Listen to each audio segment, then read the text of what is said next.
नमस्कार साथियों, आप सभी का स्वागत है। मैं हूं मानक ओझा और आप सभी जो देख रहे हैं मानवीय हिंदी संस्थान पर अपने जो पहले सत्र हो चुके हैं, जिसमें अपने लेखन परंपरा जो हिंदी साहित्य इतिहास लेखन परंपरा है उसके बारे में और कुछ फैक्ट भी देखे थे पिछली कक्षा में। तो आज जो हम इस शुरू करने जा रहे हैं वो आदिकाल शुरू करने जा रहे हैं। तो आदिकाल की जो कक्षा है ये आपको मैं वादा दिलाता हूँ कि आप जिस भी परीक्षा की तैयारी कर रहे हैं, खासकर ये वरिष्ठ शिक्षा को देखकर बनाई जा रही है वीडियो, फिर भी आप अलग भी किसी भी परीक्षा की तैयारी कर रहे हैं तो आप सभी के लिए ये इतने ही ज़रूरी इम्पोर्टेंट होगी जितनी कि वरिष्ठ शिक्षा के लिए है। और इसके सवाल तो मैंने आपको पिछली बार भी बताया था कि जितने भी आप टेस्ट सीरीज या फिर कोई भी आप ले आइए, कि कोई भी किताब ले आइए जो क्वेश्चन पेपर की किताब हो, उसमें आपसे आप देख लीजिएगा 95 या 99% में वादा दिलाता हूँ कि इसी सत्र यानी इन्हीं कक्षाओं में से आपको क्वेश्चन मिल जाएगी और आपके सही भी हो जाएगी अगर आपने सही से अध्ययन कर लिया है तो आज जो शुरू करने जा रहे हैं आदिकाल, तो आदिकाल से जो पहला प्रश्न आता है कि आदिकाल के जो नामकरण है उससे पहला क्वेश्चन आता है कि आदिकाल का नामकरण किसने, आदिकाल को क्या नाम दिया है। तो आचार्य रामचंद्र शुक्ल, आपने पिछली यानी कि एग्जाम के पेपर देखे हैं तो पक्का ही इधर से एक क्वेश्चन दो क्वेश्चन तो पूछे ही जाते हैं। तो रामचंद्र शुक्ल ने वीर गाथा काल कहा है आदिकाल को, गृहस्थ ने चारण काल नाम दिया है और वही मिश्र ने वीर काल, त्रिपाठी नहीं मिश्र है, विश्वनाथ प्रसाद मिश्र, उन्होंने वीर काल नाम दिया है। और मिश्र बंधुओं ने आरंभिक काल, वही गणपति चंद्रगुप्त ने प्रारंभिक काल या शून्य काल।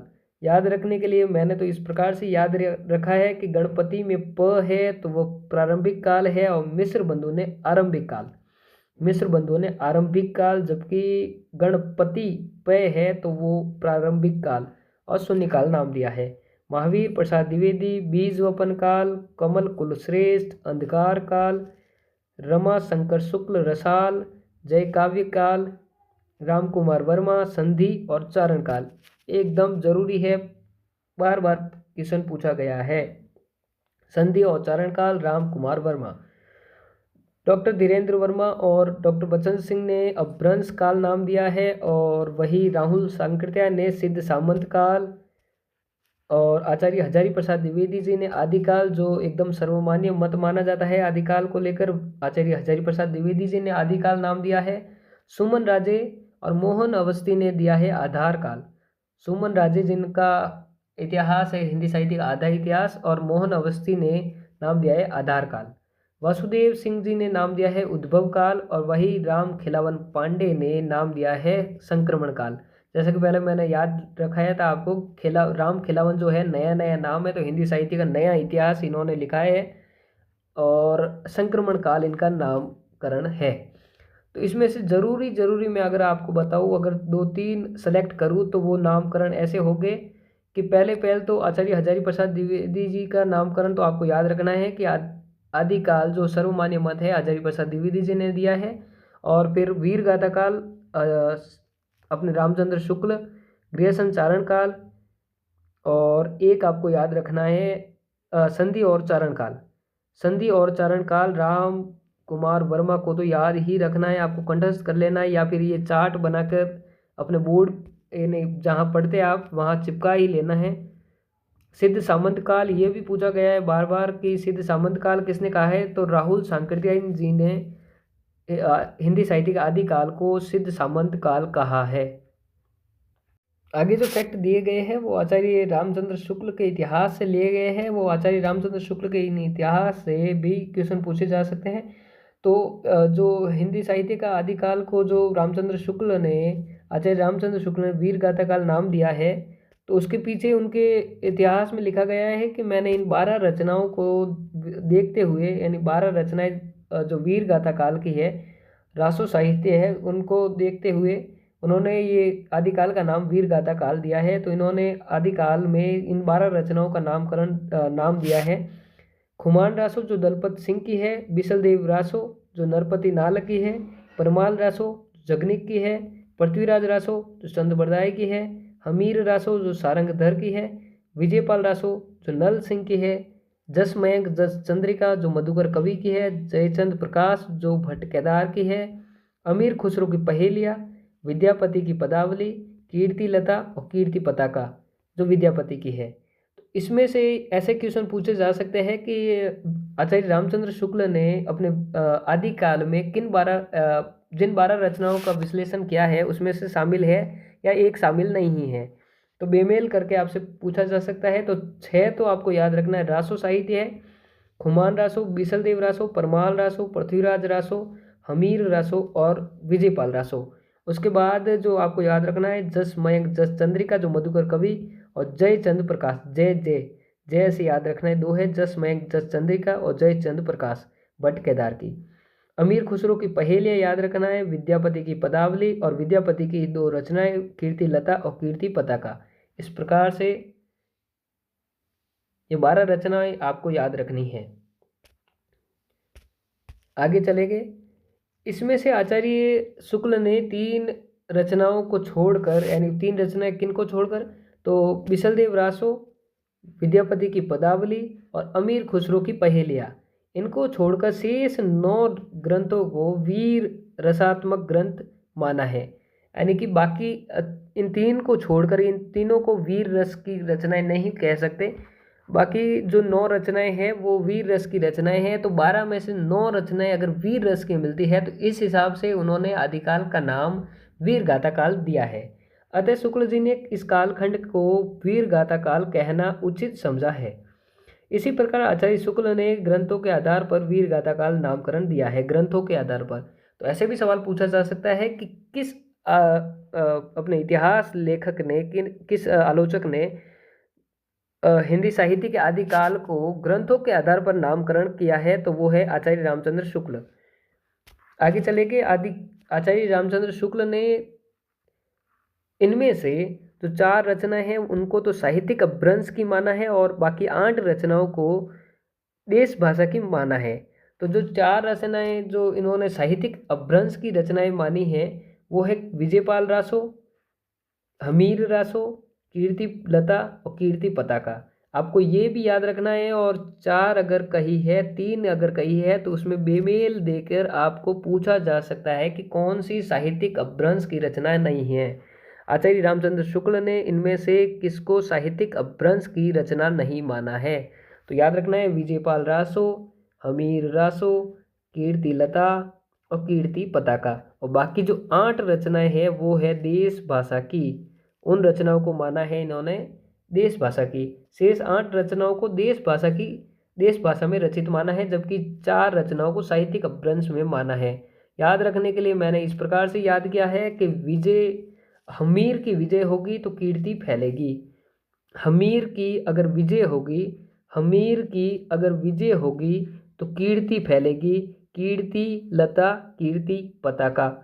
कीर्ति फैलेगी, पताका फैलेगी, उसकी पताका लहराएगी। कीर्ति फैलेगी, पताका लहराएगी, ऐसे याद कर लो भले। हमीर की अगर विजय होगी तो कीर्ति फैलेगी, कीर्ति लता फैलेगी। इस प्रकार से आप याद कर सकते हो। 12 रचनाएं हैं जिसमें से 4 तो है साहित्यिक अपभ्रंश की और बाकी 8 जो है वो देसी भाषा की माना है आचार्य रामचंद्र शुक्ल ने। रासो ग्रंथों का अगर आपको याद करना है तो इस प्रकार से दिया गया है कि कौन सी रचना कब की है, आचार्य रामचंद्र शुक्ल के अनुसार, है ना। तो खुमान जो रासो है वो 9वीं सदी की मानते हैं आचार्य शुक्ल। बीसलदेव रासो जो 1155 की मानते हैं ईस्वी की। परमाल रासो जो 13वीं सदी की है। पृथ्वीराज रासो जो 1343 की है। हमीर रासो जो 1357 के लगभग है। और विजयपाल रासो जो है 16वीं सदी की है।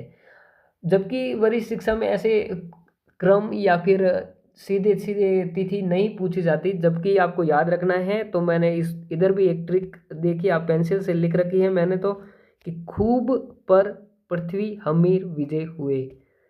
खूब से खुमान रासो, बय से बिसलदेव रासो, पर से परमाल रासो, पृथ्वी से पृथ्वीराज रासो, हमीर से हमीर रासो और विजयपाल रासो।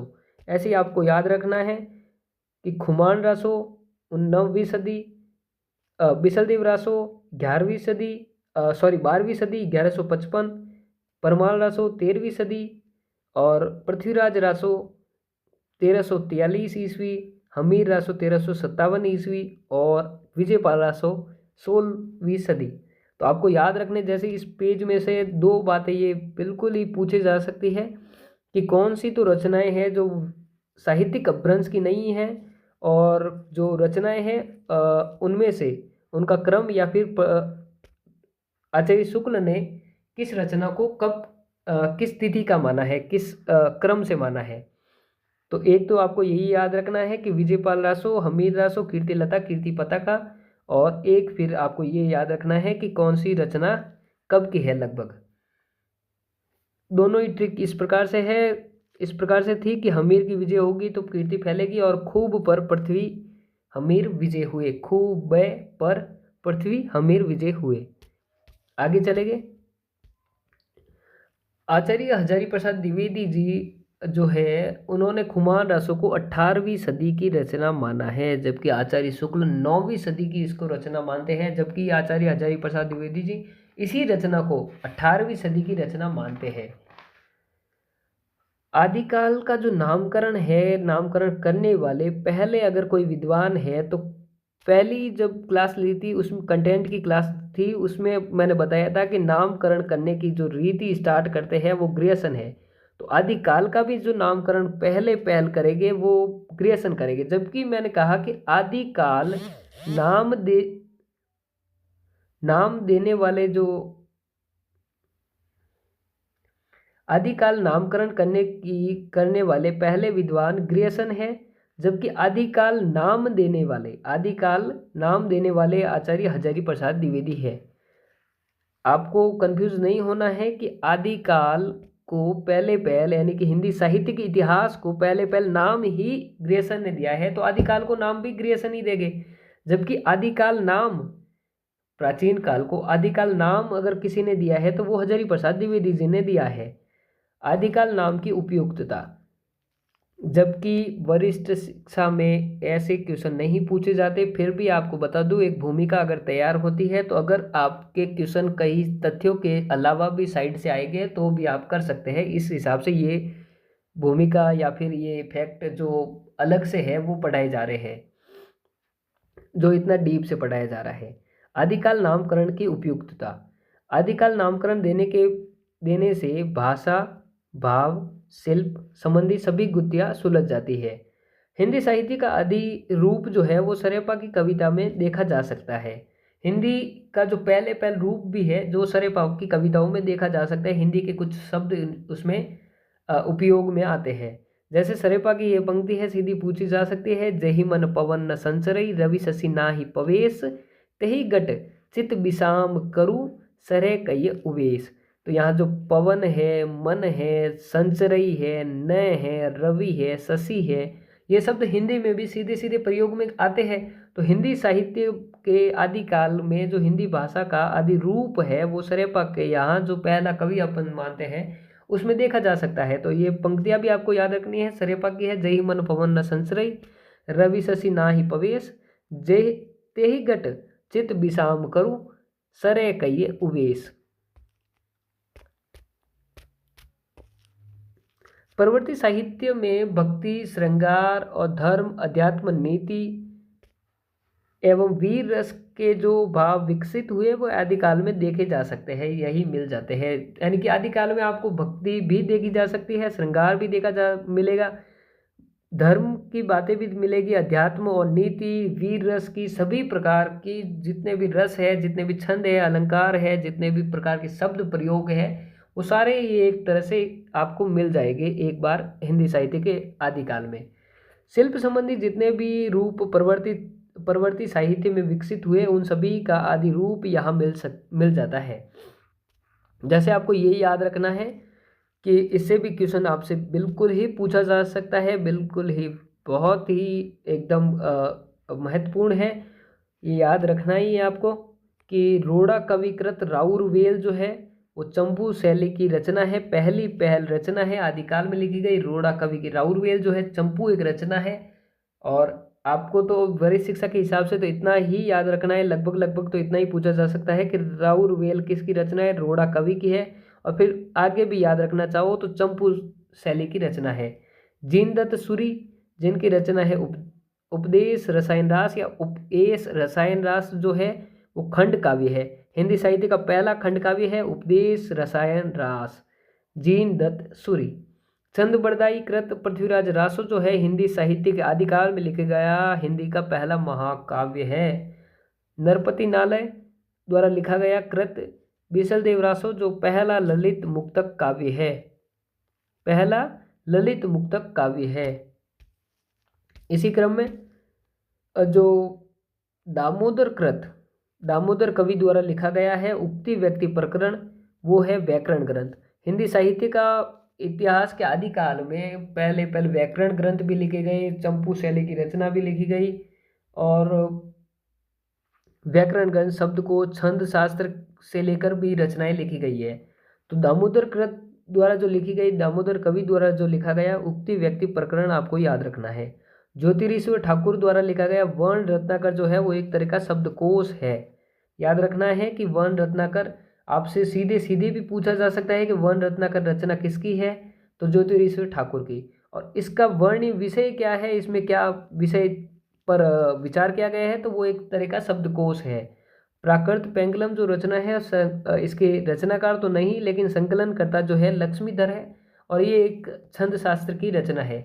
तो जो अभी जो पिछले 2 जो पेज में मैंने पढ़ाया है कि रोड़ा कवि की राउरवेल, जीनदत्त सूरी का उपदेश रसायन रास, छंद बरदाई का पृथ्वीराज रासो, नरपति नाले का बिसल देव रासो और दामोदर कवि का उक्ति व्यक्ति प्रकरण, ज्योतिरीश्वर ठाकुर का वर्ण रत्नाकर और प्राकृत पेंगलम जो लक्ष्मीधर का है यानी संकलन करता है, इसके वर्णीय विषय क्या है और इनको सीधे सीधे मेल आपको मिलान आपको करवाया जा सकता है कि ये किस विषय के हैं, या फिर आपको एक तथ्यात्मक क्वेश्चन की तरह से पूछा जा सकता है कि उक्ति व्यक्ति प्रकरण किसका है और इसमें इसका वर्णीय विषय क्या है।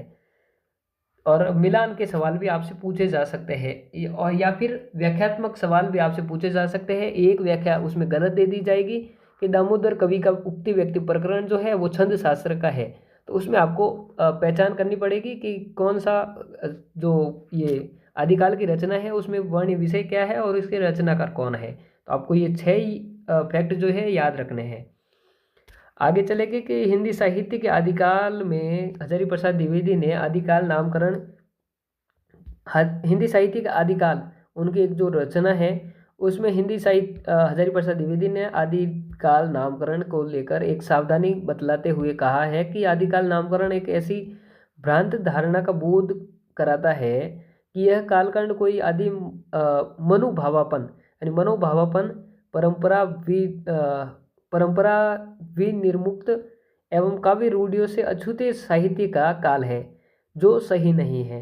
यानी कि आदिकाल नाम देखकर आपको ये न लग जाए कि एकदम प्राचीन काल में जब मानव को कुछ भी नहीं आता था तब का साहित्य है, लेकिन नहीं, यह आदिकाल जो है 10वीं सदी से शुरू होता है। तो जब आप जो भ्रांत धारणा है कि इस कालखंड में कोई परंपरा नहीं है या फिर कोई भावना नहीं है, कोई काव्य रूढ़ि नहीं है, तो ऐसा नहीं है, इसमें सभी तरह के हैं। यह कालखंड बहुत ही अधिक सजग और सचेत और रूढ़ि से ग्रस्त परंपरा प्रेमी का कालखंड है।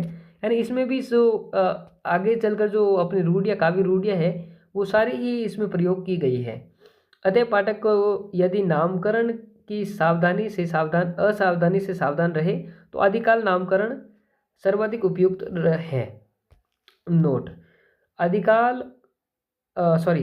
नामकरण और काल विभाजन इस प्रकार से होना चाहिए कि उस कालखंड की प्रवृत्तियों का व्यापक बोध हो।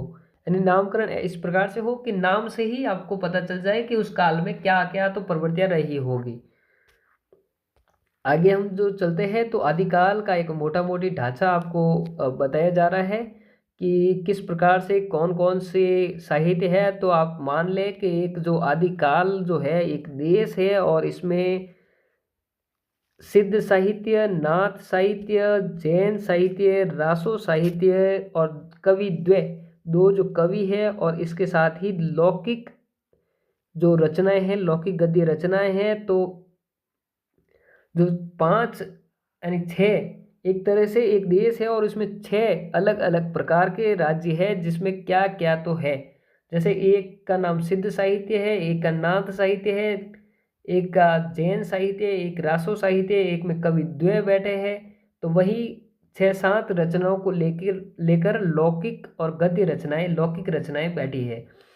तो हमको जो आदिकाल में पढ़ना है वो यही पढ़ना है कि सिद्ध साहित्य जो है 8वीं सदी से 13वीं सदी, यानी कि एक तरह से बड़ा एक गांव है जिसमें छोटे छोटे मोहल्ले हैं जिनको आपको पढ़ना है, जिसमें सिद्ध साहित्य है जो 8वीं सदी से 13वीं सदी तक चलता है। और ये पूर्वोत्तर भारत, यानी कि पूर्व असम वाले जो राज्य है, असम की तरफ जो राज्य है, पश्चिम बंगाल, असम, मणिपुर, मेघालय वाले, वहाँ इसका पूर्वोत्तर भारत में इसका जो संचालन होता है, एक तरह से कहे तो प्रचार प्रचार होता है।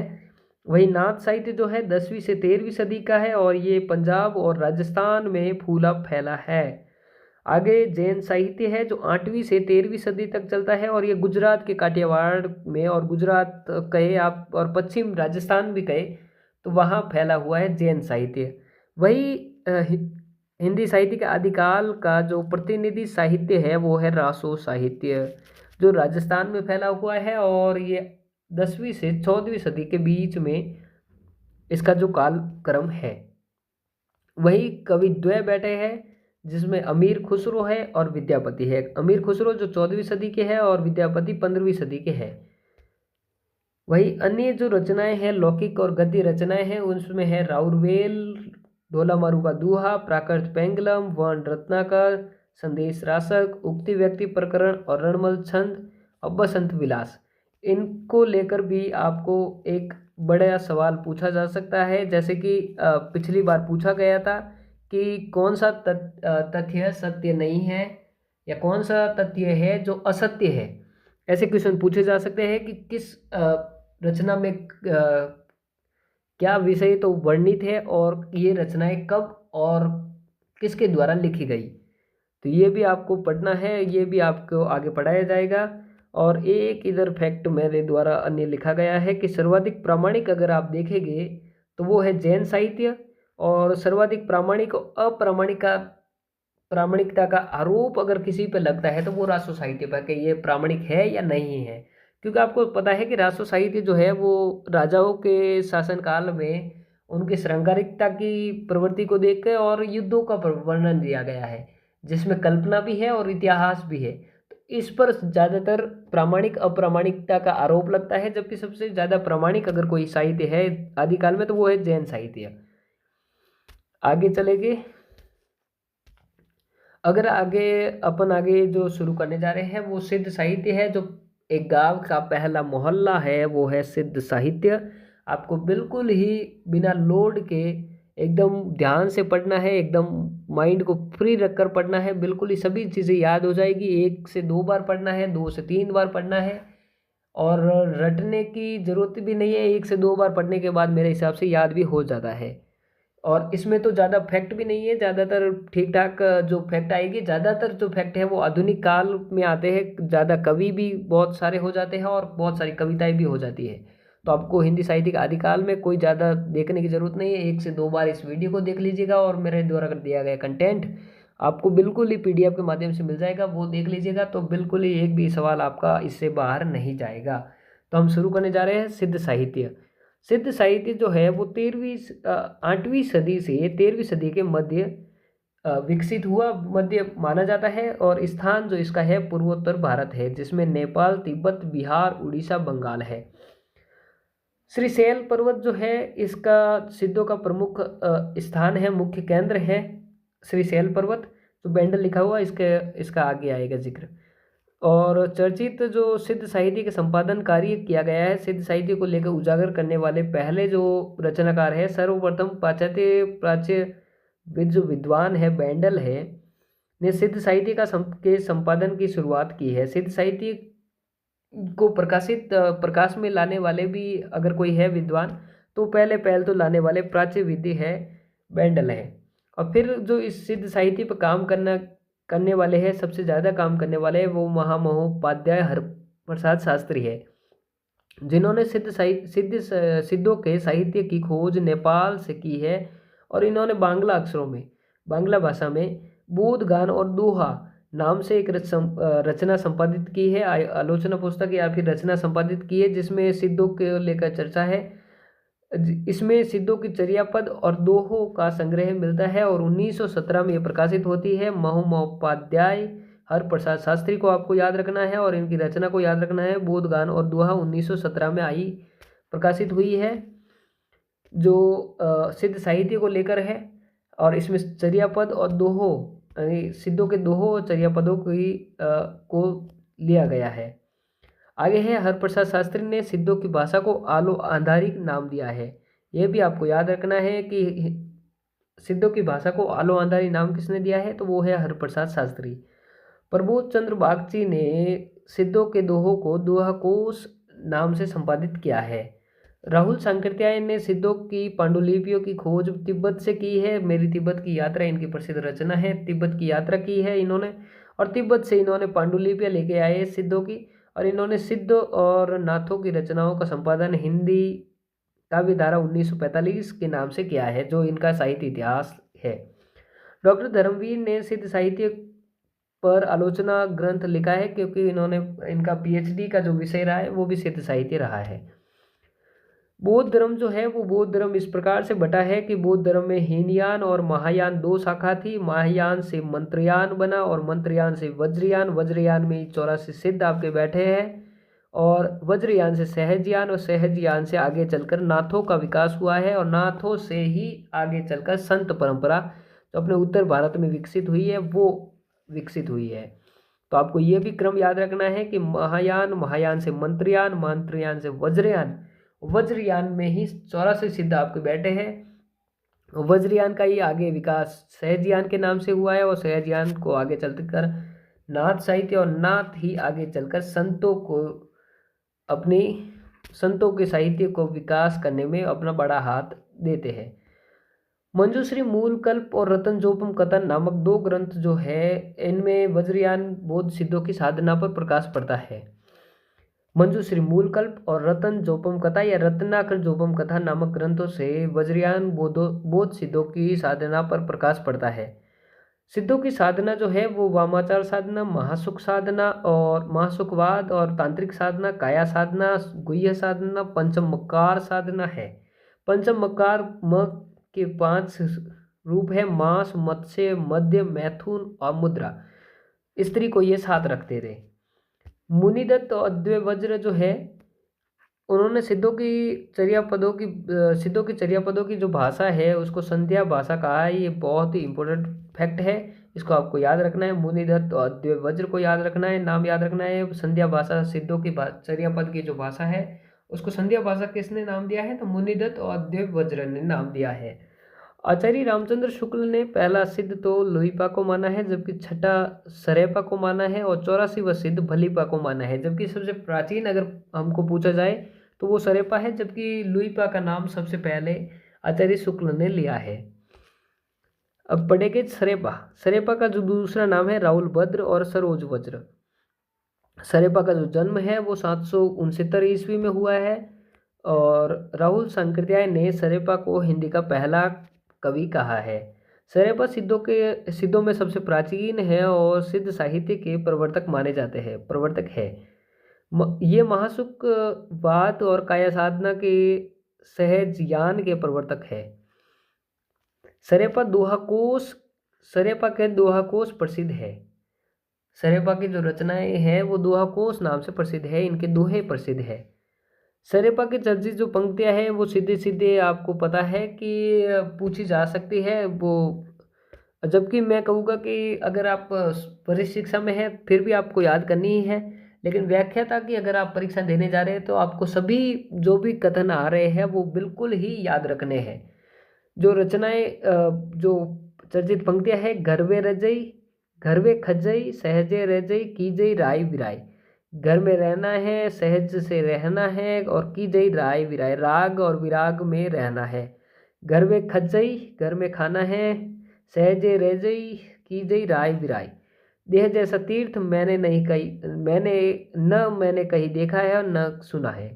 जही मन पवन न संचरई, ना रवि शशि ना ही पवेश, तेहि गठ चित चित विषाम करु, सरे कहिए उवेश।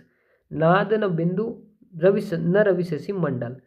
ये याद रखना है क्योंकि इसमें आपको कंफ्यूजन हो सकता है। नाथ साहित्य के गोरखनाथ को लेकर नाद न बिंदु न रवि शशि मंडल, पंडिय सल सत्य बखानई देई बुद्धि बसंत न जानई।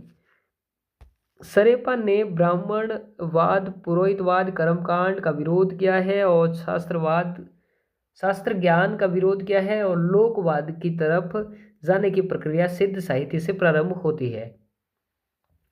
सरेपा जाति पाति वर्ग वर्ण भेद और में अविश्वास व्यक्त करते हैं और सरेपा सैद्धांतिक ज्ञान के विरोधी है और व्यवहारिक ज्ञान है लोक ज्ञान के समर्थक है। सरेपा के दुहाकोश जो है खंडन मंडन दुहाकोश में खंडन मंडन शैली का प्रयोग किया गया है। उन्होंने ब्राह्मणवाद का तो खंडन किया है और सहज ज्ञान का मंडन किया है। सिद्ध साहित्य हिंदी साहित्य की आधार पीठिका है। हिंदी साहित्य की अगर आधार पीठिका अगर कोई है तो वो सिद्ध साहित्य है। सिद्ध साहित्य बौद्ध दर्शन के प्रभाव सिद्ध साहित्य में बौद्ध दर्शन का प्रभाव देखा जा सकता है। सिद्ध जो है वो निरीश्वरवादी है, न तो वो ईश्वरवादी है और न ही निर्गुण या सगुण न बोलकर आप ये इनको निरीश्वरवादी कहिए। उनके अनुसार कोई ईश्वर है ही नहीं, जबकि वो जो क्षत्रिय देवता है उनको तो मानते हैं लेकिन बड़े रूप में ईश्वर को स्वीकार नहीं करते, वो निरीश्वरवादी है। तंत्र मंत्र के द्वारा सिद्धि प्राप्त करने पर सिद्ध करने वाले ही सिद्ध कहलाते हैं। तंत्र मंत्र द्वारा सिद्धि प्राप्त करने वाले ही सिद्ध कहलाते हैं। दोहा और चौपाई, दोहा चौपाई छंद के प्रथम प्रयोक्ता सरेपा है। गुरु के प्रति आस्था का भाव देखा जा सकता है इनके साहित्य में और सिद्धों की साधना पद्धति में तंत्र मंत्रों का वर्चस्व रहा है। आगे जो फैक्ट लिखा गया है वो बहुत ही ज़्यादा इम्पोर्टेंट है। जो देखिए, हर्षवर्धन के साम्राज्य के विघटन यानी पतन के बाद भारतीय राजनीति में सामंतवाद का उदय हुआ और जबकि धार्मिक क्षेत्र में सिद्धों का वर्चस्व फैला। हर्षवर्धन के काल के बाद एक तरह से आप माने कि ये विघटन का काल है, जिसमें एक तरफ तो सामंतवादी साहित्य सामंतवादी जो विचारधारा है वो फैल रही है समाज में और एक तरफ धार्मिक क्षेत्र में आप देखेंगे तो सिद्धों का वर्चस्व फैल रहा था। आगे देखेंगे, राम कुमार वर्मा का कथन है सिद्धों पर कि बौद्ध धर्म के से उत्पन्न विकृतियों ने कालांतर में सिद्ध साहित्य की पृष्ठभूमि का निर्माण किया। तो बौद्ध धर्म से ही ये सिद्ध निकले हैं, तो वो धर्म में जो विकृतियाँ आ रही थी उनसे ही सिद्ध साहित्य की पृष्ठभूमि का निर्माण हुआ है। बचन सिंह जी का कथन है, ये परीक्षा में पूछा भी गया है कि आक्रोश की भाषा का पहला स्वर जो है सरेपा के यहाँ मिलता है। आक्रोश की भाषा का पहला स्वर जो है वो सरेपा के यहाँ मिलता है। ये कथन बचन सिंह जी का है, ये याद रखा जाना चाहिए। और बचन सिंह जी का ही दूसरा कथन है कि सबर की कन्या को महामुद्रा के रूप में अपने साथ रखना और जाति पाति का खुला खंडन तो था ही, साथ ही स्त्री की निम्न सामाजिक स्थिति के प्रति भी स्पष्ट सामाजिक विद्रोह था। महामुद्रा जो शब्द सिद्ध साहित्य में बार बार प्रयोग में लिया जाता है, उस महामुद्रा का रूप नाम अर्थ है साधना मार्ग में प्रयुक्त स्त्री संसर्ग।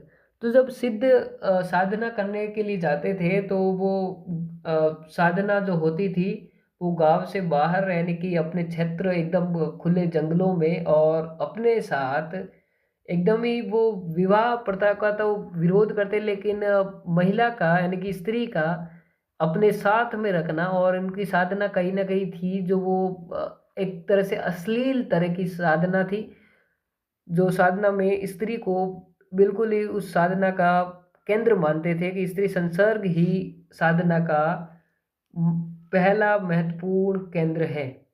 तो महामुद्रा जो शब्द प्रयोग में आता है वो स्त्री संसर्ग के लिए आता है। सरेपा जो है नालंदा विश्वविद्यालय के विद्यार्थी रहे और बाद में उसमें प्राध्यापक अध्यापक भी रहे। सिद्ध साहित्य जो है दोहा और चर्या पदों में लिखा गया है और दोहा कोश और चर्या पदों में भी अंतर है। जैसे कि पिछली बार वरीय शिक्षा में एक सवाल पूछा गया था जिसमें कि कौन सा तथ्य है जो कथन है जो सत्य नहीं है, उसमें ऐसा एक कथन था कि दोहाकोश और चर्या पद में कोई अंतर नहीं है, जबकि वो बात बिल्कुल ही असत्य थी। वही ऑप्शन एकदम सत्य था। वरिष्ठ शिक्षा की सामान्य विभाग की जो परीक्षा थी उसमें ये सवाल था कि दोहा और चर्या पद में कोई अंतर नहीं है, जबकि ये बात गलत है। दोहाकोश और चर्या पद में अंतर है। दोहाकोश जो है वो दोहा छंद में लिखे गए और चर्या पद जो है वो पद शैली में लिखे गए हैं। दोहाकोश की जो भाषा है वो अपभ्रंश भाषा है और चर्या पद की जो भाषा है वो अवहट्ट के निकट की भाषा है। दोहाकोश में जो है मतों का खंडन मंडन, सांप्रदायिक शिक्षा और मेलजोल, सांप्रदायिक शिक्षा यानी मेलजोल और सामाजिक धार्मिक पाखंडों आडंबरों का विरोध मिलता है।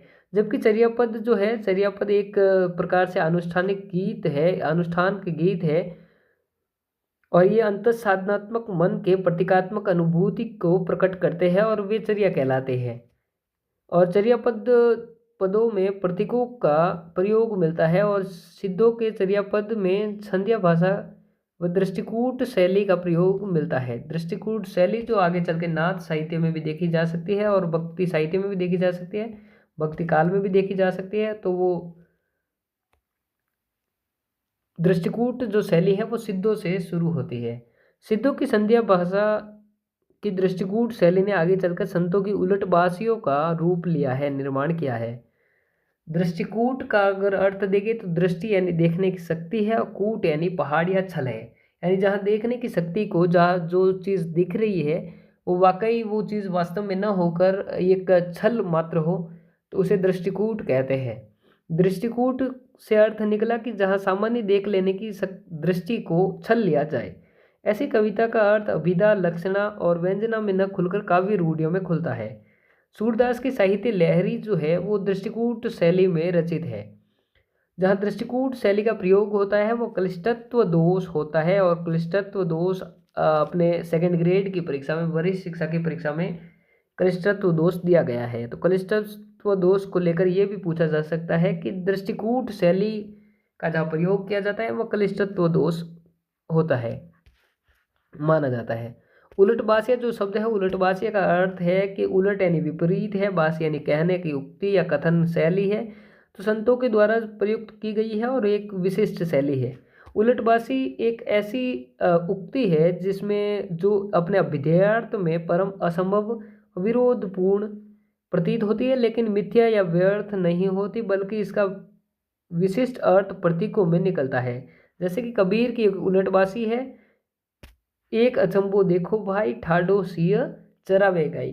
तो इसमें एक नज़रिए से देखने से एक अचंबा ऐसा देखने को मिलता है कि सिंह जो है, एक शेर जो है वो गाय को चरा रहा है, जबकि ये बात असंभव है, वास्तविकता में तो असंभव है। लेकिन इसके प्रतीकों की आप अगर बात करेंगे तो इसमें प्रतीक योजना इस प्रकार से है कि सिंह जो है वो मन का प्रतीक है और गाय जो है इंद्रियों का प्रतीक है।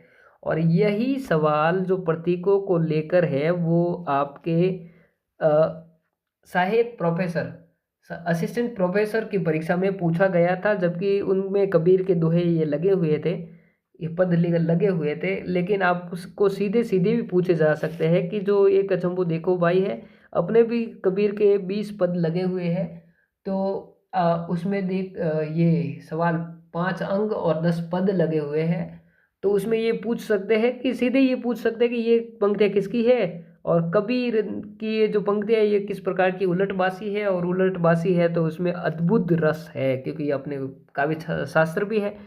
तो ये पंक्तियाँ भी आपको याद रखना है। मन का प्रतीक सिंह जो है वो मन का प्रतीक है और इंद्रिया जो है वो गाय का प्रतीक है, गाय जो है इंद्रियों का प्रतीक है। सिद्धों की जो भाषा है वो सिद्धों की भाषा पर अर्धमागधी अपभ्रंश का प्रभाव देखा जा सकता है और सिद्धों की भाषा पर प्राचीन मगही के समीप की है। और सिद्ध साहित्य अगर आपसे पूछा जाए कि उसका कौन सा रस प्रधान है, तो वो शांत रस और श्रृंगार रस का सुंदर समन्वय उसमें देखा जा सकता है। शांत रस आप ऑप्शन में है, शांत रस करेंगे और शांत और श्रृंगार दोनों है तो दोनों रस को आपको प्राथमिकता देगी। आगे चलेंगे। सिद्ध साहित्य में प्रवृत्ति मूलकता और निवृत्ति मूलकता का समन्वय है। प्रवृत्ति मूलकता से आपको बता दूं कि प्रवृत्ति मूलकता जहां आप अपने गृहस्थ आश्रम में रहकर गृहस्थ जीवन जीकर ही भक्ति करते हैं, गृहस्थ जीवन का निर्वाह करते हुए भक्ति करते हैं, अपने लक्ष्य को प्राप्त करते हैं, उसे प्रवृत्ति मूलकता कहते हैं। और निवृत्ति मूलकता वो है जिसमें गृहस्थ अपने परिवार को छोड़कर कहीं बाहर जाकर अकेले में जो साधना की जाती है, जो भक्ति की जाती है, उसे आप निवृत्ति मूलक कहते हैं। जबकि सिद्धों में ये नहीं है, वो घर से तो बाहर रहते हैं लेकिन स्त्री को अपने साथ रखते हैं, स्त्री को अपने साथ रखते हैं कामिनी के रूप में। तो जो सिद्ध साहित्य है वो प्रवृत्ति मूलक और निवृत्ति मूलक दोनों का समन्वय इसमें देखा जा सकता है। जो सिद्ध साहित्य है उसमें राग और विराग का सुंदर समन्वय देखा जा सकता है। राग में विराग की अवधारणा सिद्ध साहित्य की विशेषता और है। सिद्धों ने साधना के मार्ग में नारी का सहयोग आवश्यक माना है। सिद्ध विवाह प्रथा को में अनास्था लेकिन नारी में आस्था व्यक्त करते हैं। तो ये तो एकदम बिल्कुल ही आज का जो समाज चल रहा है, थोड़े दिनों पहले मेरे एक गुरुजी से बात हो रही थी कि आज का जो समाज है वो बिल्कुल ही सिद्ध साहित्य को फॉलो कर रहा है कि सिद्ध साहित्य जो है विवाह प्रथा को तो अनास्था प्रकट करता है लेकिन नारी में आस्था प्रकट करता है। जो आपका जो चल रहा है लिविंग रिलेशनशिप वाला, तो वो तो सिद्ध कई युगों पहले है, 8वीं सदी में, 9वीं सदी में, 7वीं सदी में ये तो प्रयोग कर चुके हैं। तो आज के जो भी ये लिविंग रिलेशनशिप वाले देखे जा सकते हैं वो सिद्ध है सारे ही सारे। जो सिद्ध साहित्य है वो सिद्ध जो है विवाह प्रथा पर तो अनास्था प्रकट करते हैं लेकिन नारी पर आस्था व्यक्त करते हैं। और सिद्धों ने नारी का विरोध नहीं किया लेकिन विवाह प्रथा का विरोध बिल्कुल किया है, बहुत तरीके से किया है। सिद्ध साहित्य में अगर आप देखेंगे जो रचनाकार आपको याद रखने हैं वो है सरेपा जिन्होंने 32 ग्रंथों की रचना की है और इनका नाम नालंदा विश्वविद्यालय से जुड़ा हुआ है और इनका दोहा कोश प्रसिद्ध है। दूसरे जो है सबरपा जो है ये सरेपा के शिष्य है और इनकी चर्या पद प्रसिद्ध है और इनका नाम विक्रमशिला के साथ जुड़ा हुआ है। आगे है लुईपा जो एकदम सर्वाधिक प्रसिद्ध है, सबसे विशिष्ट माने जाते हैं। लुईपा या लुहीपा जो सबरपा के शिष्य है और इन्होंने 84 सिद्धों में लुईपा का स्थान सबसे ऊंचा माना जाता है और रामचंद्र शुक्ल ने 84 सिद्धों में पहले सिद्ध का नाम लुईपा का नाम गिनाया है। ऐसा उल्लेख मिलता है कि उड़ीसा के राजा और मंत्री भी इनके शिष्य हुआ करते थे। यह बंगाल के पाल वंश के राजा धर्मपाल के समकालीन माने जाते हैं और इनकी पंक्ति एक जो प्रसिद्ध है जो परीक्षाओं में नेट जेआरएफ में तो पूछी जाती है और आरपीएससी ने इसको पूछा नहीं है, फिर भी आप याद रखेंगे कागा तरुवर पंच विडाल। तो लुईपा जो है वो कागा यानी कुएं को उड़ा रहा है, कुएं को उड़ाने का काम है लुईपा का। कागा तरुवर पंच विडाल लुईपा। कणेपा आगे जो है कणेपा जो 74 ग्रंथों के रचनाकार है जो सर्वाधिक है। ऐसा सवाल बिल्कुल पूछा जा सकता है कि सिद्ध साहित्य के कौन से रचनाकार है जिन्होंने सर्वाधिक साहित्य रचना की है, तो वो है 74 ग्रंथों के रचनाकार अपने कणेपा ने सबसे ज़्यादा 74 ग्रंथों की रचना की है। कणेपा ने 74 ग्रंथों की रचना की है, याद रखना है आपको। कणेपा जो है सिद्ध साहित्य में सर्वाधिक ग्रंथ के रचनाकार है और इनके गुरु जो है जलंधरपा माने जाते हैं। कणेपा उच्च कोटि के दार्शनिक है और ऐसा उल्लेख मिलता है कि गोरखनाथ से इनका शास्त्रार्थ हुआ था। आगे है डोंबिपा। इनकी रचनाओं को आपको बिल्कुल याद रखना है और ये पूछी गई है बिल्कुल सारी परीक्षाओं में, नेट जेआरएफ और दिल्ली डीएसएसबी और असिस्टेंट प्रोफेसर तक के एग्जाम में पूछी गई है।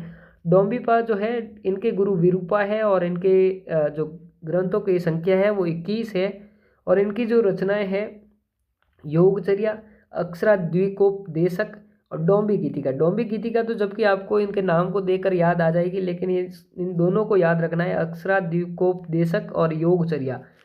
ये रचनाएं बिल्कुल पूछी गई है, आपको याद रखना है, बिल्कुल इम्पोर्टेंट है और एकदम ही रट लेना है इसको तो, क्योंकि सिद्ध साहित्य में तो बिल्कुल ही कम ही रचनाकार है और रचनाएं हैं जिनको आपको याद करना है, रटना है, तो वो यही है डोंबिपा वाली, अक्षराद्विकोपदेशक और योगचर्या। आगे है कुकरिप्पा जो है वो गुरु इनके है चरपट्टिप्पा और 16 ग्रंथों की रचनाकार है और ससुरी नींद गैल इनकी पंक्ति है, ससुरी नींद गैल। तो याद रखना है नींद किसको आ रही है, कुकरिप्पा को आती है, नींद कुकरिया को आती है। ससुरी नींद गेल, ये पंक्ति है कुक्करीपा की। शांतिपा एक और है जिनको कलिकाल सर्वज्ञ कहा जाता है। जैन रचनाकार हेमचंद्र को भी कलिकाल सर्वज्ञ कहा जाता है, याद रखना है आपको। हेमचंद्र को भी कलिकाल सर्वज्ञ कहा जाता है जो जैन रचनाकार है। लेकिन अगर सिद्ध साहित्य में आपको पूछा जाए कि कलिकाल सर्वज्ञ किसे कहा जाता है तो वो है शांतिपा। तो सिद्ध साहित्य में थोड़ा ही और रहा है, बाकी थोड़े से और जुड़े रहिए। रामचंद्र शुक्ल 84 सिद्धों में से 3 महिला सिद्धों का नाम गिनाते हैं, और जबकि राहुल सांकृत्य ने 4 योगिनियों का नाम गिनाया है। और सिद्ध साहित्य में स्त्री को भैरवी योगिनी कहा जाता है, और इस सिद्ध साहित्य का केंद्र महामुद्रा यानी स्त्री संसर्ग है। साधना करते समय सिद्ध प्रतीक के रूप में अपने साथ वज्र यानी कुलिस और एक कमल रखते थे जो लिंग और योनि का प्रतीक है। और सिद्ध साहित्य की तंत्र मंत्र यानी तांत्रिक साधना के पीछे देहवाद है। और आचार्य रामचंद्र शुक्ल ने 4 ऐसे लोगों के नाम गिनाए हैं जो सिद्ध और नाथ दोनों में ही उभयनिष्ठ गिने जाते हैं, जो सिद्धों में भी गिने जाते हैं और नाथों में भी गिने जाते हैं। जिनमें है नाम है गोरक्षपा जिनका नाम है गोरखनाथ, गोरखनाथ, और नागार्जुनपा जो है नागार्जुननाथ, चरपटीपा जिनका नाम है चरपटनाथ, जलंधरपा जिनका नाम है जलंधरनाथ। आगे एक पंक्ति दी गई है, चरपटनाथ की माने या चरपटीपा की माने दोनों ही सेम ही है।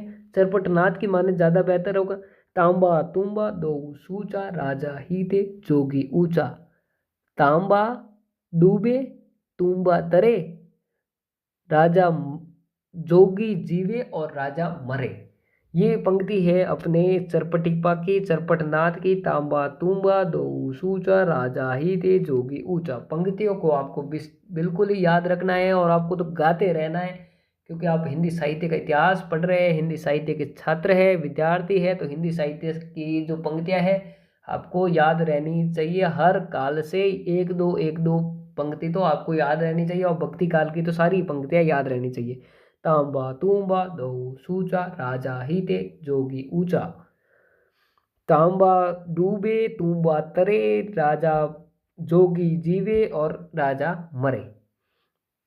आगे का जो साहित्य है वो है नाथ साहित्य, जो 10वीं सदी से 13वीं सदी तक चलता है। और नाथ साहित्य सर्वाधिक राजपूताना और पंजाब में प्रचलित हुआ। जो सिद्ध साहित्य था वो तो पूर्वोत्तर भारत में था, जबकि नाथ साहित्य जो है वो उसके विपरीत पश्चिम भारत में है, जो राजस्थान, राजपूताना और पंजाब में प्रचलित हुआ है।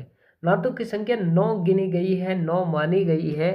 और 9 में गोरखनाथ, चरपटनाथ, जलंधरनाथ ये रामचंद्र शुक्ल के अनुसार है। भरतनाथ, भीमनाथ, सत्यनाथ, नागार्जुननाथ, हरिचंद्रनाथ और मलयार्जुननाथ है। नाथ शब्द जो है इसके मायने इस प्रकार से है कि मुक्ति दान करने वाला, और मुक्ति दान करने वाला जो होता है वही नाथ होता है। और मुक्ति का दान वही कर सकता है जिसने स्वयं मुक्ति प्राप्त कर ली है। खुद तो मुक्ति प्राप्त कर ली हो और फिर किसी को मुक्ति दान करे तो वो नाथ माना जाएगा। तो नाथ का अर्थ यही है कि मुक्ति का दान करने वाला ही नाथ कहलाएगा। नाथ जो है, नाथ पंथ के अनुयायी कनफटे साधु कहलाते हैं। और नाथ परंपरा के में जोगी को राजा से ऊंचा स्थान दिया गया है। और राजस्थान के जोधपुर में सर्वाधिक नाथ मिलते हैं। और अलवर के भरतरी मेला जो है लगता है वो नाथों का सबसे बड़ा कुंभ मेला कहा जाता है।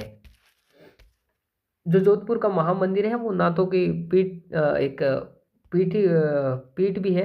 आपको जीके में पढ़ा होगा आपने। नाथों की भाषा जो है वो सदुकड़ी है। सदुकड़ी का अर्थ यह है कि विभिन्न प्रादेशिक बोलियों का सम्मिश्रण जो होता है उसे सदुकड़ी कहते हैं। साधु की भाषा जो है, साधु जो घूमते रहते हैं, कई राजस्थान में आए, कई पंजाब में चले गए, कभी उत्तर प्रदेश में चले गए तो ब्रज ले ली, कई मथुरा चले गए। तो इस प्रकार से जो भाषा जो चलते चलते उन्होंने सभी भाषाओं का जो मिश्रण होता है, विभिन्न प्रादेशिक भाषाओं का जो मिश्रण होता है वो सदुकड़ी भाषा है। साधुओं की भाषा जो सदुकड़ी है, नाथों की भाषा भी सदुकड़ी है। राजस्थानी खड़ी बोली पंजाबी का जो मिश्रण है वो है सदुकड़ी। पीताम्बर दत्त बड़तवाल ने गोरखवाणी का संपादन किया है। गोरखवाणी आपसे पूछा जा सकता है गोरखवाणी किसकी रचना है, तो पीताम्बर दत्त बड़तवाल। की रचना है गोरखवाणी, और 1930 में इसका संपादन हुआ है। इन्होंने गोरखवाणी की भाषा राजस्थानी मिश्रित खड़ी बोली बतलाया है। पीताम्बर दत्त बड़तवाल जो है हिंदी के पहले पीएचडी स्कॉलर और माने जाते हैं, माने तो क्या ही जाते हैं। और नाथ कई बाहर से नहीं आए बल्कि सिद्धों का ही परिष्कृत रूप नाथ है। जो नाथ है कई बाहर से नहीं आए, वो आपको एक क्रम बताया था मैंने, तो उसी क्रम में यह भी सिद्धों से ही एक परिष्कृत रूप है, सिद्धों का ही परिष्कृत रूप है। वज्रयानियों की सहज याद साधना का विरोध करते हुए नाथ आए हैं, और नाथ साहित्य जो है शैव मत की क्रोड़ में पले है, शैव मत की गोद में, यानी क्रोड़ यानी गोद होता है, यानी एक तरह से शैव मत को लेकर ये आए हैं। पहले जो मच्छेंद्र नाथ है, पहले से अपने नाथ माने जाते हैं, मच्छेंद्र नाथ है, गुरु माने जाते हैं। मच्छेंद्र नाथ जो है मत्स्येंद्र नाथ है, मीन नाथ भी इनका नाम माना जाता है, और इनका वास्तविक जो नाम है वो विष्णु शर्मा माना जाता है। बौद्ध ग्रंथों में इन्हें चौथे बोधिसत्व यानी अवलोकितेश्वर बतलाया गया है। ऐसा सवाल पूछा जा सकता है कि चौथे चौथे जो बोधिसत्व अवलोकितेश्वर किसे बतलाया गया है, किस नाथ संत को बताया गया है, तो वो मच्छेंद्र नाथ होगा। मच्छेंद्र नाथ अंतिम सिद्ध और पहले नाथ है, और जबकि जो आचार्य रामचंद्र शुक्ल है वो तो पहले नाथ और अंतिम सिद्ध जो मानते हैं वो जड़ भरत अपने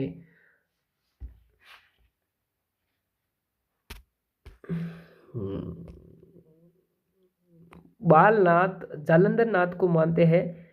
लेकिन जो आचार्य शुक्ल तो है वो जो पहले सिद्ध और प्रथम नाथ, अगर अंतिम सिद्ध और प्रथम नाथ अगर मानते हैं तो बालनाथ यानी जड़ जलंधर नाथ को मानते हैं। लेकिन ऐसा मत है कि सर्वसामान्य ऐसा मत है कि मच्छेंद्र नाथ जो है अंतिम सिद्ध और पहले नाथ है। मच्छेंद्र नाथ सिद्धों और नाथों के बीच की सेतु है, कड़ी है, और संक्रमण रेखा पर स्थित कवि है। और मच्छेंद्र नाथ की रचनाओं को आपको याद रखना है। ये कुछ रचनाएं दी गई है नाथ साहित्य से, या आपको रचनाओं को याद रखने का क्रम याद रखना होगा। तो नाथों की जो मच्छेंद्र नाथ की जो रचना है, अकुल वीर तंत्र, ज्ञान कारिका, कोल ज्ञान निर्णय, कूलानंद, अकुल वीर तंत्र, कोल ज्ञान निर्णय, ज्ञान कारिका और कूलानंद, इनका समय जो है 10वीं से 11वीं सदी ठहराया गया है। अभिनव गुप्त जो 11वीं सदी में कश्मीरी शैव दार्शनिक है, 11वीं सदी के हैं अभिनव गुप्त। इनकी रचनाएं हैं अभिनव भारती, लोक लोचन, काव्य कौतुक विवरण और तंत्रालोक।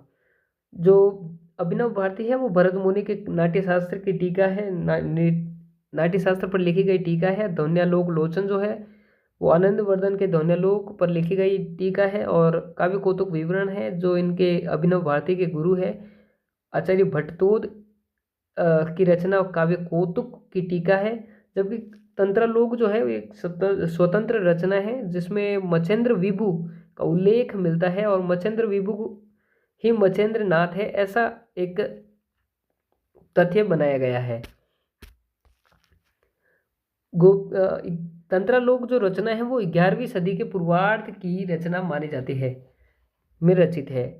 और जो दो रचना और दी गई है, गोपीनाथ कविराज द्वारा लिखित एक गोरक्ष सिद्धांत संग्रह और नाथ साहित्य नाम से आलोचना पुस्तक लिखी है हजारी प्रसाद द्विवेदी जी ने। नाथ सिद्धों की जो वाणियाँ हैं वो भी पुस्तक, आलोचना पुस्तक हजारी प्रसाद द्विवेदी जी द्वारा संपादित है। हजारी प्रसाद द्विवेदी नाथों को नाथ सिद्ध कहकर संबोधित करते हैं क्योंकि नाथ असल में सिद्धों की परंपरा में ही आते हैं। हजारी प्रसाद द्विवेदी जो है वो नाथ संप्रदाय का अन्य नाम दिए हैं। वो नाथ साहित्य को अन्य नाम देते हैं, सिद्ध मत, सिद्ध मार्ग, नाथ पंथ, अवधूत पंथ। आचार्य रामचंद्र शुक्ल ने अंतिम सिद्ध और प्रथम नाथ जो माना है वो बालनाथ उर्फ जलंधर नाथ को माना है, जब मच्छेंद्र नाथ के ये गुरु है। जबकि सर्वसामान्य मत तो मच्छेंद्र नाथ पर भी जाता है कि मच्छेंद्र नाथ जो है वो अपने अंतिम सिद्ध और प्रथम नाथ है, जबकि आचार्य शुक्ल के अनुसार तो बालनाथ उर्फ जलंधर नाथ ही अंतिम सिद्ध और प्रथम नाथ है। और उनका कथन है कि बालनाथ अंतिम सिद्ध हैं जिन्होंने अपनी सिद्धई का अंत करके पंजाब के जलंधर में योग समाधि लगाई। नोट पंजाब में बालनाथ का टीला है और झांसी के पद्मावत में भी बालनाथ के टीले का उल्लेख मिलता है। आगे जो नाथ है वो है गोरखनाथ। जो गोरखनाथ नाथ साहित्य के सबसे इम्पोर्टेंट अगर कोई है तो वो गोरखनाथ ही है। गोरखनाथ को आपको बहुत ध्यान से पढ़ना है। और जनश्रुतियों में इनको गुग और वागरपीर और जहरपीर नाम से भी जाना जाता है। समय काल जो इनका माना जाता है, राहुल सांकृत्य के अनुसार गोरखनाथ का जो समय काल है वो 9वीं सदी है। हजारी प्रसाद द्विवेदी जी के अनुसार भी 9वीं सदी है। जबकि पीताम्बर दत्त बड़तवाल के अनुसार इनका समय काल जो है वो 10वीं से 11वीं सदी है। और एक पूछा जाएगा तो 11वीं सदी मानेंगे, बाकी अगर दोनों युग में पूछा गया तो 10वीं 11वीं सदी होगा। और रामचंद्र शुक्ल का के अनुसार 13वीं सदी गोरखनाथ का समय है। और सर्वमान्य मत जबकि ये है कि 10वीं सदी इनका समय उचित माना जाता है युग्म के रूप में 10वीं 11वीं सदी। लेकिन 10वीं सदी अगर एक पूछा जाए तो 10वीं सदी आपको करना है। और यहाँ पे लिखा गया है कि 12पंथी शाखा के प्रवर्तक गोरखनाथ माने जाते हैं। गोरखनाथ पर लिखा गया उपन्यास है जाग मच्छंदर गोरख आया, जो विशंबरनाथ उपाध्याय का है। ये भी आपको ध्यान में रखना है। जाग मच्छंदर गोरख आया, यह विशंबरनाथ उपाध्याय का। नाथ संप्रदाय के प्रवर्तक गोरखनाथ को माना जाता है, जबकि मच्छंदर नाथ और जलंधर नाथ की आपने बात कर ली है। लेकिन अगर आपसे सीधा पूछा जाए कि नाथ साहित्य के प्रवर्तक कौन है तो वो हो गए गोरखनाथ। जबकि आदिनाथ अगर कोई पूछे जाए कि नाथ साहित्य के आदिनाथ कौन है तो वो है शिव जी। खुद भोलेनाथ को आदि नाथ मानते हैं। हिंदी में पहली बार शिव शक्ति की उपासना और चट चक्र साधना, प्राणायाम की कठोर साधना, कुंडलिनी जागरण साधना और अष्टयोग की साधना, हठयोग की कृच्छ साधना के प्रवर्तक गोरखनाथ है।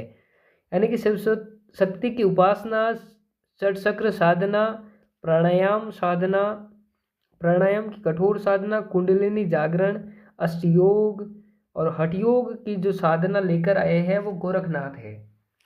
मिश्र बंधुओं ने गोरखनाथ की 10 प्रामाणिक पुस्तकें मानी है। आचार्य रामचंद्र शुक्ल ने भी गोरखनाथ की 10 प्रामाणिक पुस्तकें मानी है।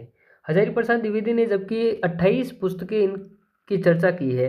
पीताम्बर दत्त बड़तवाल ने गोरखनाथ की 40 पुस्तकों की चर्चा की है। यद्यपि इन्होंने गोरखनाथ की 14 रचनाओं को प्रामाणिक माना है।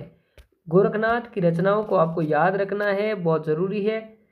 शबदी पद, प्राण संकली, शिष्य दर्शन, आत्मबोध, ज्ञानकारिका, ज्ञान चौतीसा, रोमावली, अभय मात्र जोग, नरवे बोध, सप्तवार, 15 तिथि, मच्छिंदर गोरखबोध, पंचमात्र।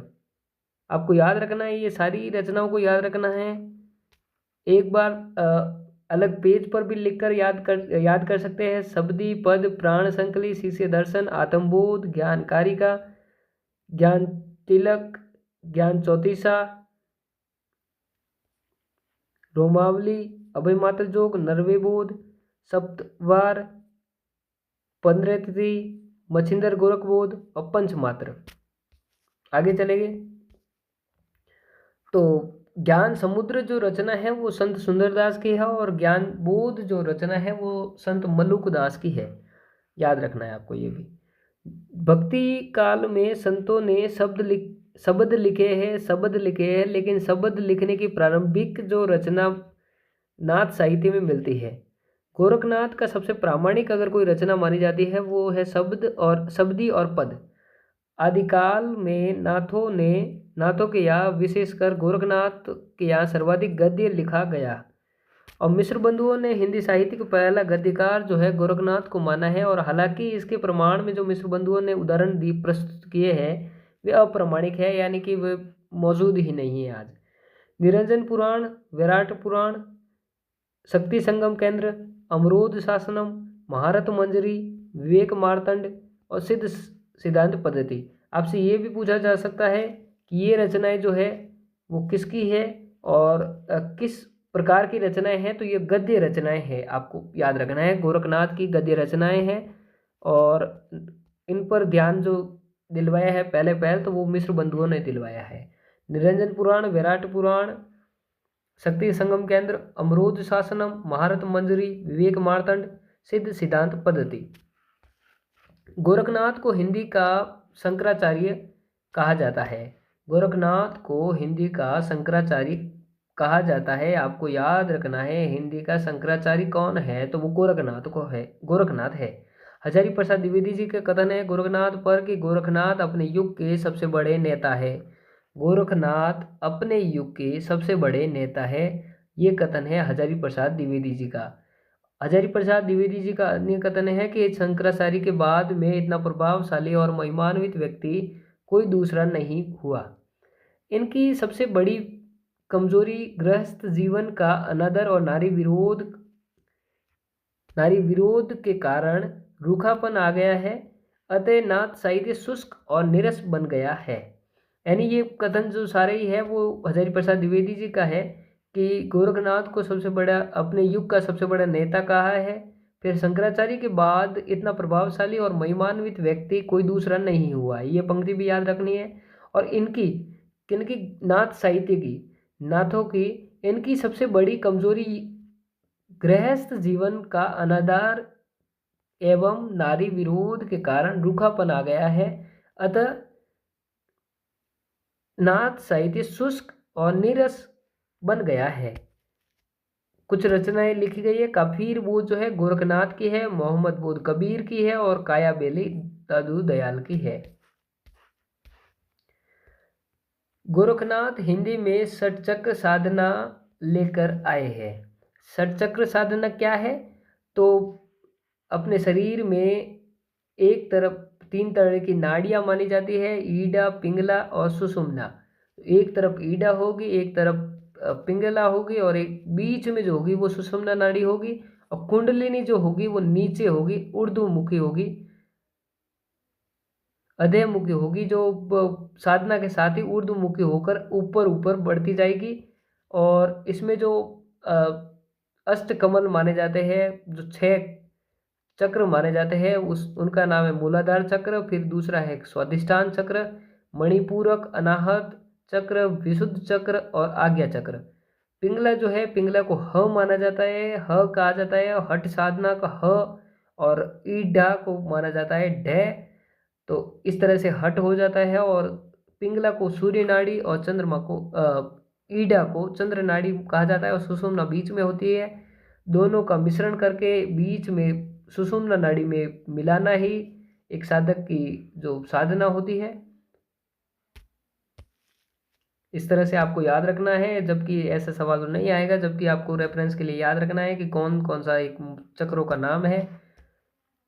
अनहद नाद इस नाद साहित्य में यूज होने वाला शब्द है। अनहद नाद का अर्थ है आध्यात्मिक संगीत है, एक तरह का आध्यात्मिक संगीत है।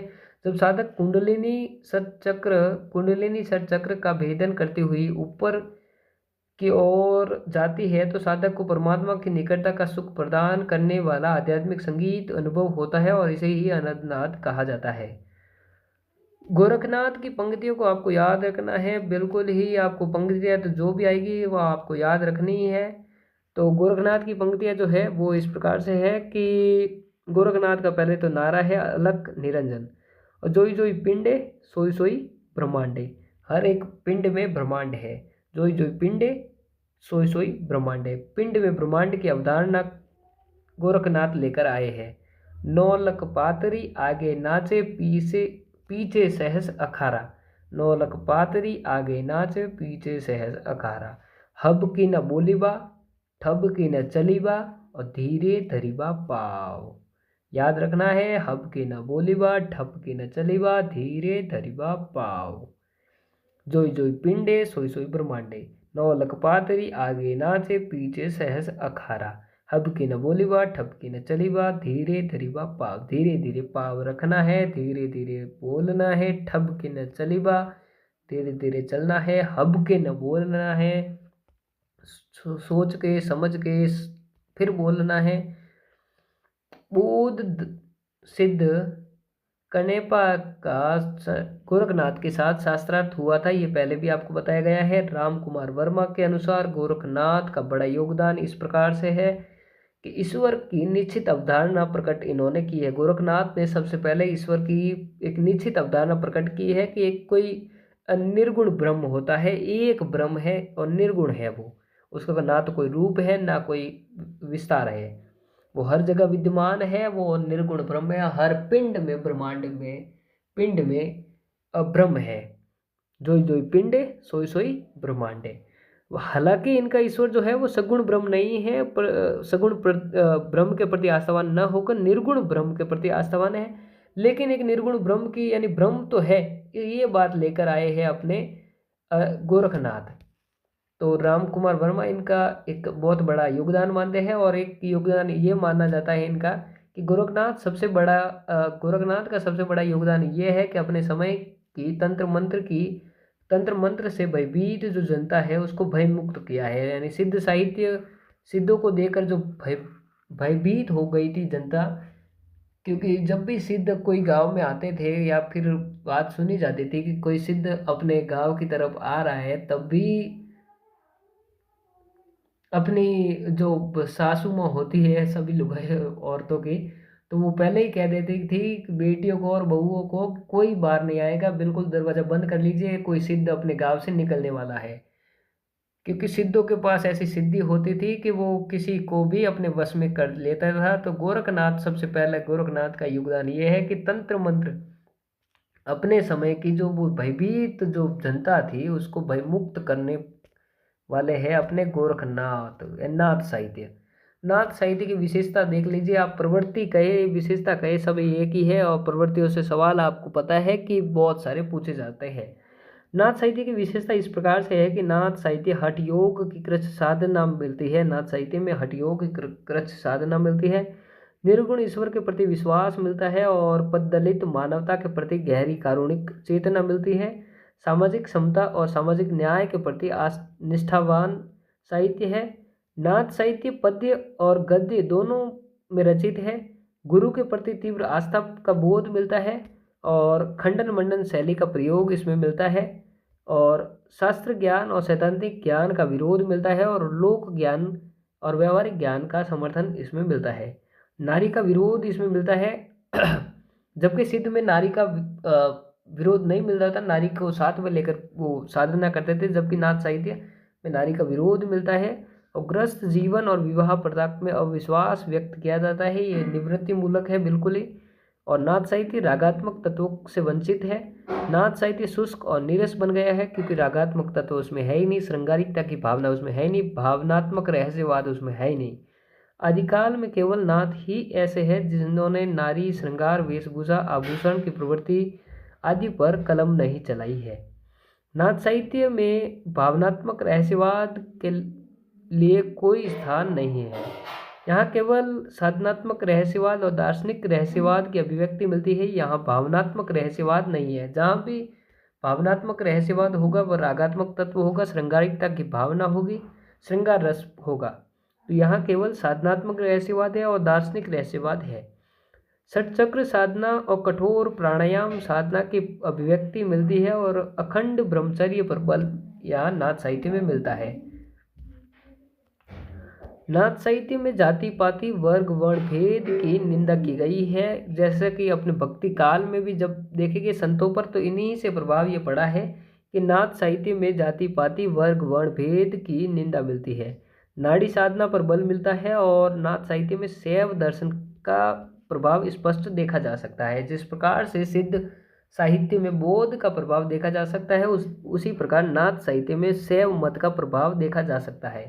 आदिनाथ शिव जी कहलाते हैं और हिंदी में पहली बार गोरखनाथ शिव शक्ति की उपासना लेकर आए हैं।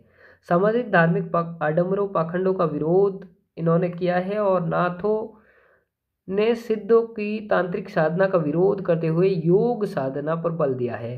जीवन में सादगी, संयम और पवित्रता पर विशेष इन्होंने बल दिया है। और नाथ साहित्य निवृत्ति मूलक साहित्य है। मोस्ट इम्पोर्टेंट याद रखें कि नाथ साहित्य जो निवृत्ति मूलक है, जबकि सिद्ध साहित्य जो है निवृत्ति और प्रवृत्ति दोनों का मिश्रण है। अंगिरस इनका है जो है वो शांत रस है। अंगिरस यानी कि मुख्य रस जो है नाथ साहित्य का वो है शांत रस। एक जो नाथ और है वो है नागार्जुन नाथ, जो अब ये प्रसिद्ध रसायनी थे, प्रसिद्ध रसायन विज्ञान के जानकार थे और रसायन शास्त्र के ज्ञाता है, और ये शून्यवाद के आविष्कारक माने जाते हैं। तो नाथ साहित्य में कौन से ऐसे नाथ हैं जो रसायन शास्त्र के ज्ञाता है और रसायनी है और शून्यवाद के आविष्कारक है, तो वो नागार्जुन नाथ कहे जाएंगे। आगे एक तरह से अंतर दिया गया है, विभेदन किया गया है सिद्ध साहित्य में, नाथ साहित्य में और संत साहित्य, जो भक्ति काल में संत आएंगे उनमें एक अंतर किया गया है कि तीनों में क्या अंतर है, जिससे आपकी एक वैचारिक भूमिका आपके दिमाग में बने। तो जो सिद्ध साहित्य है वो तो उसका अंगिरस जो है वो शांत रस है, शांत रस के साथ श्रृंगार रस है और श्रृंगार में भी संयोग श्रृंगार है, जबकि नाथ साहित्य तो बिल्कुल ही शांत रस प्रधान है। और संत साहित्य जो होगा वो शांत रस और श्रृंगार रस, श्रृंगार में फिर वियोग श्रृंगार प्रदान होगा। और सिद्ध साहित्य जो है वो 8वीं से 13वीं सदी में पूर्वोत्तर भारत में चलता है, प्रचलित होता है, जबकि नाथ साहित्य जो है 10वीं से 13वीं सदी में प्रचलित होता है और इसका स्थान राजपूताना और पंजाब है। संत साहित्य जो है वो 14वीं से 17वीं सदी तक के बीच में है और संपूर्ण उत्तर भारत में ये फैला हुआ है, प्रचलित है। सिद्ध साहित्य में जो रचनाएं लिखी गई है वो दोहा और चौपाई शैली में लिखी गई है, जबकि नाथ साहित्य की जो भी रचनाएं लिखी गई है वो पद शैली में लिखी गई है। और संतों द्वारा जो साहित्य लिखा गया है, काव्य लिखा गया है, वो दोहा, चौपाई, पद, कवित, सोरठा, सवैया आदि छंदों में लिखा गया है। सिद्ध जो है वो प्रवृत्ति और निवृत्ति मूलक है, जीवन दर्शन को अपने जीवन में उतारते हैं, और नाथ जो है वो निवृत्ति मूलक जीवन दर्शन को अपनाते हैं।